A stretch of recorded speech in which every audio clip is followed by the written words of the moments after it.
কেমন আছো সবাই? আশা করছি সকলেই ভালো আছো। নতুন একটি ভিডিওতে সবাইকে স্বাগত জানাই। এখন সকাল 7:30। সত্যি কথা বলতে ছেলেদের 2 দিনের ছুটি পড়েছে। দিল্লিতে যেহেতু প্রচণ্ড ঠান্ডাও পড়েছে, সঙ্গে পলিউশন আছে খুব, তো ক্রিসমাসের জন্য 2 দিনের ছুটি পড়েছে। এখনও শীতের ছুটি পড়েনি, শীতের ছুটিও পড়ে যাবে। গতকাল রাতে রাজমা ভিজিয়ে রেখেছিলাম, তো রাজমার সঙ্গে একটুখানি আমি দিয়ে দিচ্ছি মসুরির ডাল। রাজমার সঙ্গে অল্প একটু মসুরির ডাল দিয়ে দিলে কিন্তু বেশ ভালো হয়। আর এই দিকে বসিয়েছি বেগুন পোড়া, বেগুনের ভর্তা বানাবো।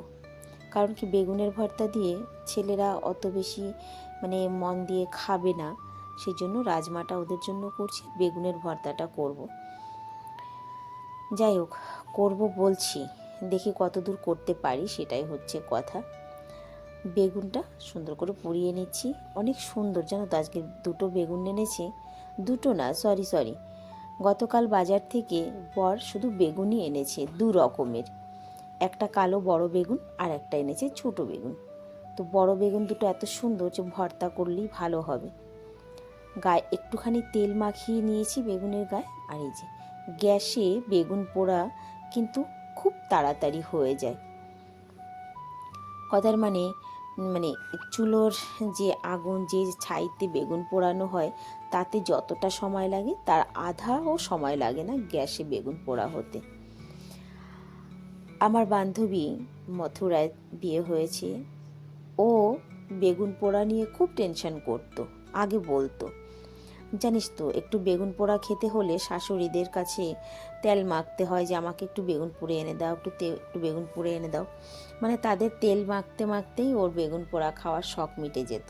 আমাদের বাড়িতে এসেছিল, তারপর আমি বললাম যে না, গ্যাসে এইভাবে বেগুন পোড়াবি, দেখবি খুব তাড়াতাড়ি হয়েও যায় আর সুন্দর হয়।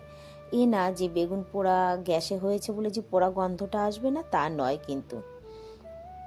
যাই হোক, সকালবেলা ওর বাপির টিফিনটা দিয়ে দিয়েছি রাজমা দিয়েই, আর বেগুনটা এখন আর করতে পারিনি, রেখে দিয়েছি। ওইদিকে শেরু দরজায় বসেছিল, শেরুকে খাবারটা দিয়ে এসেছি। আর আমার 2 ছেলে আজকে ছুটি। তো দেখো, এখন বাজে 9টা, কিন্তু তাদের আমি ডাকছি এপাশ ওপাশ ধপ্পাস, কথার মানে আবার ঘুমোচ্ছে, ওঠেনি। আর এদিকে ব্যাগগুলো সব আমি বের করে রেখেছি। পুরো বাড়িটাই আমার এলোমেলো হয়ে রয়েছে, কিছুই করার নেই। শীতের দিনে এত জামা কাপড় আমাদের যে বাড়িটা কিছুতেই গুছিয়ে রাখা সম্ভব নয়। যেই দিকেই তাকাবি সেই দিকেই শুধু জামা কাপড় আর জামা কাপড়। ভাবলাম আগে জামা কাপড়গুলো ভিজিয়ে দিই। তার একটাই কারণ, সেটা হচ্ছে ওর বাপি স্নান করেছে আর অনেকটা গরম জল রয়েছে। আমার তো স্নান করতে এখনও দেরি আছে, সেই জন্য জামা কাপড়গুলো ভিজিয়ে দিই এই গরম জলে। জল নষ্ট করে তো লাভ নেই, আবার তো জল গরম করতে হবে। আর 2 দিন থেকে কিন্তু বেশ সুন্দর রোদ উঠছে। মাঝে 3 দিন একেবারেই রোদের দেখা পাইনি, জামা কাপড় কিছু শুকাতেও পারিনি।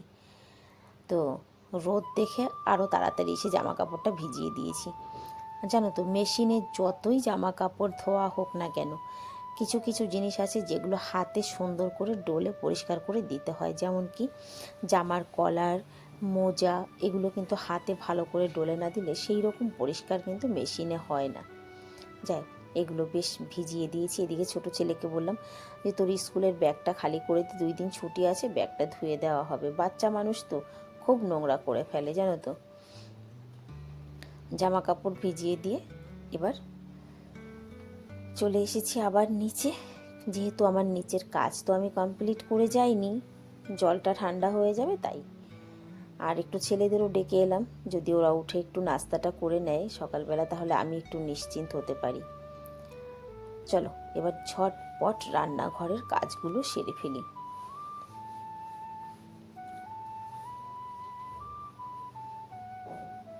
আজকে অতটা এলোমেলো নেই রান্নাঘর।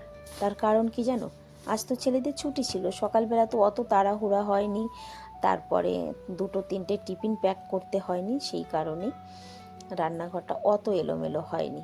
আর আজকে ভোরবেলা উঠে হাঁটতেও যাইনি, তার কারণ প্রচণ্ড ঠান্ডা, সেই জন্য।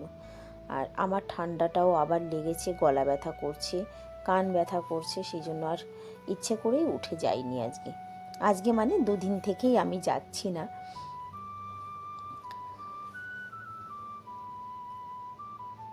চলো আগে বাসন কয়টা মেজে নিই। বাসন খুব বেশি নেই, অল্প একটুখানি বাসন আছে।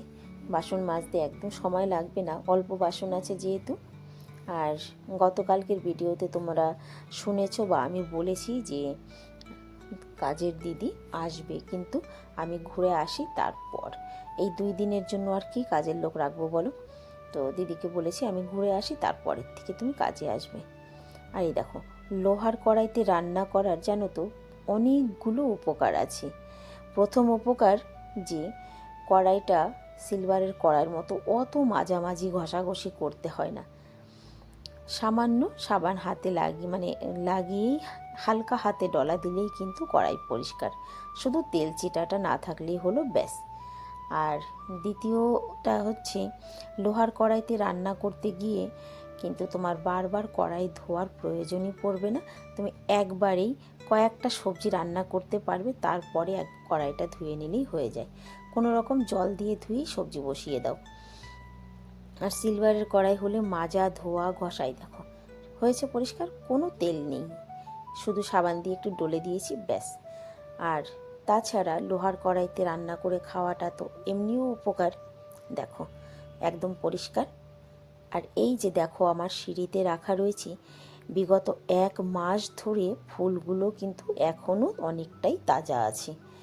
কথার মানে গত মাসের 29 তারিখে আমার ম্যারেজ ডেতে এই ফুলের এটা ওর বাপি এনেছিল, সেই থেকে কিন্তু রাখা রয়েছে। আর এইদিকে আমি চলে এসেছি রান্নাঘরে, স্নান করে মাথাও আঁচড়াইনি, মুখে কিছু লাগাইও নি, টিপও পরিনি, সিঁদুরও পরিনি। তার কারণ আমি ঠান্ডা জলে স্নান করে এসেছি। ঠান্ডা বলতে কোনো রকম গুনগুনে জলে। লাইট কেটেছে, 2 ঘন্টা হয়ে গেছে। আমার ছেলেদের তুলে ব্রেকফাস্ট করিয়ে হেয়ার কাটিং করাতে পাঠিয়েছিলাম। 2 ভাই হেয়ার কাট করে এসেছে, আর সঙ্গে ছোট ছেলে চিকেন নিয়ে এসেছে। তো অন্ধকারের মধ্যে কি করব, দরজাটা খুলে নিয়েছি, প্রচণ্ড ঠান্ডা লাগছে। কিন্তু জানো তো, এই দেখো চিকেন এনেছে আমার ছোট ছেলে, ওকে আমি যেমন বলে দিয়েছিলাম ও ঠিক সেই রকমই নিয়ে এসেছে। তো আজকে কিন্তু বেগুনটা শুধু পুড়িয়েই রাখা হয়েছে, বেগুনের ভর্তাটা করা হয়নি। আর জামা কাপড় মেশিনে দিয়েছিলাম, কিন্তু জামা কাপড় কাচা হয়নি, লাইট চলে গেছে, সেই কারণে জামা কাপড় কাচা হয়নি। আর আমি সেইভাবেই রান্না করতে চলে এসেছি, মাথা টাথা পরে আঁচড়ানো হবে। এখন বাজে বেলা 1টা, মানে 1টার সময় আমি সবজি বসাতে এসেছি। কি করব, এইমাত্র লাইট এসেছে। আর এদিকে সবজির মানে চিকেনের জন্য পেঁয়াজ রসুন আদা যাই বলো, আমি আর কিছু মিক্সিতে দিতে পারিনি, সব কিছুই হাতে পাটায় বেটে করতে হচ্ছে, যেহেতু লাইট ছিল না তাই। আর মেশিনটা কোনো রকম রাউন্ড দিয়েই বন্ধ হয়ে গেছিলো, তো ছোটো ছেলেকে পাঠিয়ে দিয়েছি ছাদে, যে তুমি গিয়ে জামা কাপড়গুলো কাচা ধোয়া করো, মানে মেশিনটা চালাও। আর এদিকে জানো তো রান্না করতে করতে ওর বাপি চলে এসেছে। এই দেখো কি মাছ এনেছে, বাবা এত বড় বড় মাছ, দেখো মাছটাকে আমি নাম বলতে পারবো না, কি নাম বলেছে বললো। মাছ দেখতে ছোট হলে কি হবে, দামে কিন্তু ভারী, 400 টাকা কিলো। তবে একেবারেই চুনো মাছ, এটা বাছা ঠাচার কোনো প্রয়োজনই নেই, ধুয়ে শুধু রান্না করলেই নাকি হবে। আর এই পান্নিটার মধ্যে আরও একটা মাছ আছে, অন্য মাছ। আজকে 2টো মাছ এনেছে, একটা মাছেরও আমি নাম বলতে পারবো না। যাই হোক, 2টো বেজে গেছে, ওর বাপি চলে এসেছে। ওর বাপি এসে আগে জামা কাপড়গুলো মেলে দিয়ে গেছে। কথার মানে আমি তো রান্না করছিলাম, আমার রান্না হয়নি। ছোট ছেলে মেশিনটা ঘুরিয়ে দিয়েছে, কিন্তু ও তো আর বাচ্চা মানুষ জামা কাপড় মেলতে পারবে না, তো ওর বাপি এসে জামা কাপড়গুলো মেলে দিয়েছে। তারপরে খাবার দাবার খেয়ে ঠিক 4:30টার সময় আমরা দুজন বেরিয়ে এসেছি। দেখো বাইরে রোদের কত তেজ, কিন্তু এই রোদ না গায়ে লাগছে না একদম। আর আজকে আমি মাঙ্কি পার্কে এসেছি মেথি শাক নিয়ে।